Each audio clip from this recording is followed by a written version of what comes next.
But I just want to be clear, we are moving forward with Alto. We have put in place the necessary legislative requirements, and people can know when we're going to be putting shovels in the ground to build that essential infrastructure, really essential to the future and quality of life of Canadians. Yeah.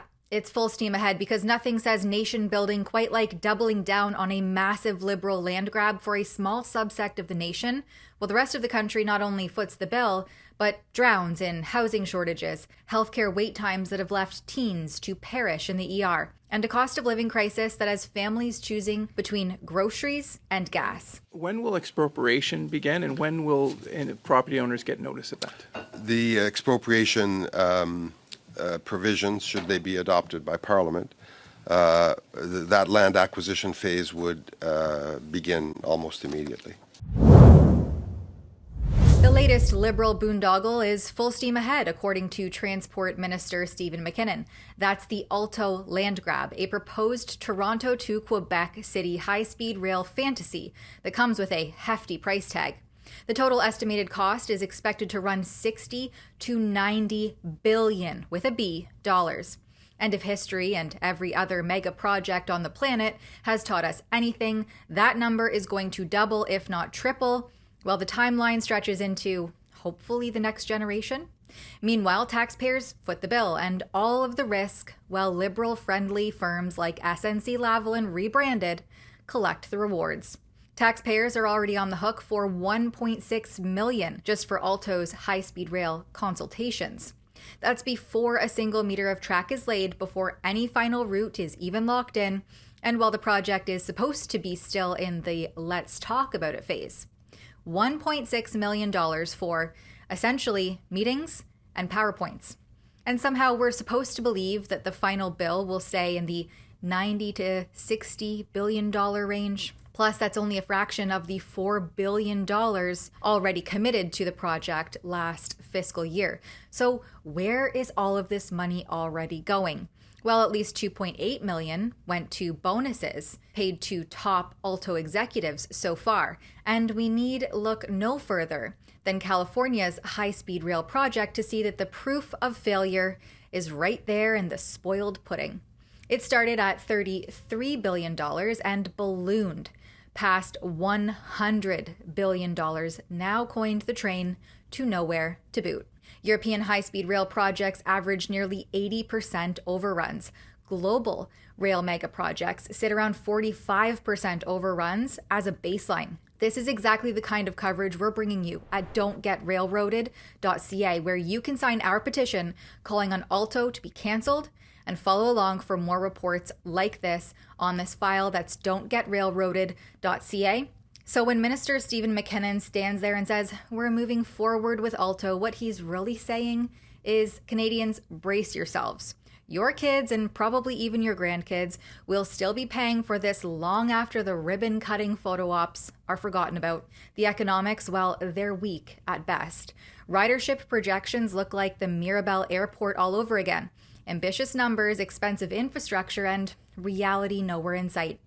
Alto's floating 24 million annual passengers by 2055, but independent analysis puts a far more realistic central case closer to 9 to 10.5 million annually. Benefits are completely overstated.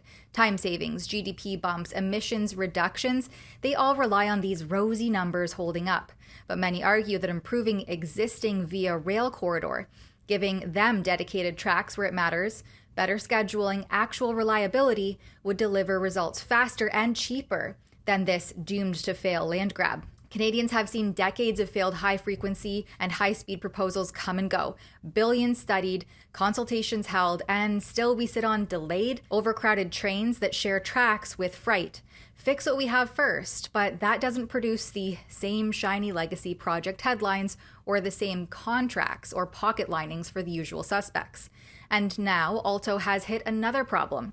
Their land grab proposal route poses a serious risk to historic sites and protected lands.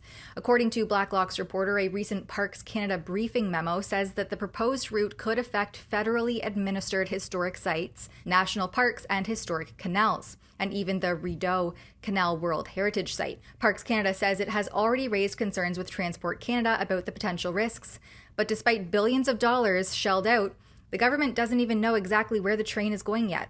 The project is still in its early planning stages with a broad 10-kilometer planning corridor under consideration, not construction.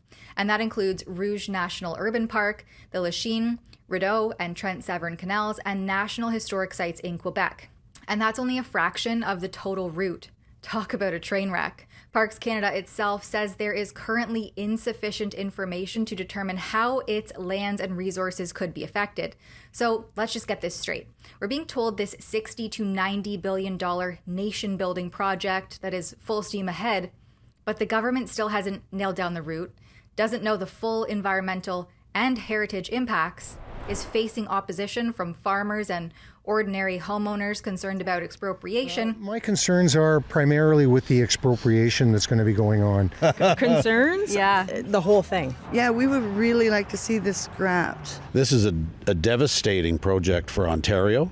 It's going to be a massive fence that will just culturally affect everything, societally and economically, as people can no longer cross, have community with each other anymore. So my family owns a bunch of land in Queensboro, and hopefully it kind of like avoids that settlement and all the other little settlements in the area. About a month and a half ago, I'm walking out to tend to the cows, and I'm looking up the power line with deer. I'm looking for deer to cross, and then it just hit me. I'm like, oh my God, it's going to be right here. And now has Parks Canada warning about potential impacts to some of the country's most important historic sites. Plus, the formal impact assessment for the Ottawa to Montreal segment isn't even expected to begin until January 2027. That's not full steam ahead. That's full steam into another consultation. It sounds like cha-ching, cha-ching, cha-ching, loading onto the taxpayers tab. We have all seen this playbook before. The government announces the massive project. The consultants arrive, the studies begin, the executives get paid, the timelines stretch, the costs climb, and eventually, taxpayers are told that canceling the project would be too expensive because, well, we've already spent so much money on it. Meanwhile, Canadians are still waiting for healthcare, still struggling with housing costs, still watching their grocery bills climb, and still wondering why their government has billions to spend on a train that may very well never deliver the ridership it's promising. More and more, Alto looks less like nation building and more like another Liberal government building a bill that somebody else gets to pay. We now see Mark Carney and the Liberals threatening to confiscate the private property of thousands of families along the corridor of this $90 billion Alto monstrosity. Your property is not safe under this Liberal government. For Rebel News, I'm Tamara Ugolini.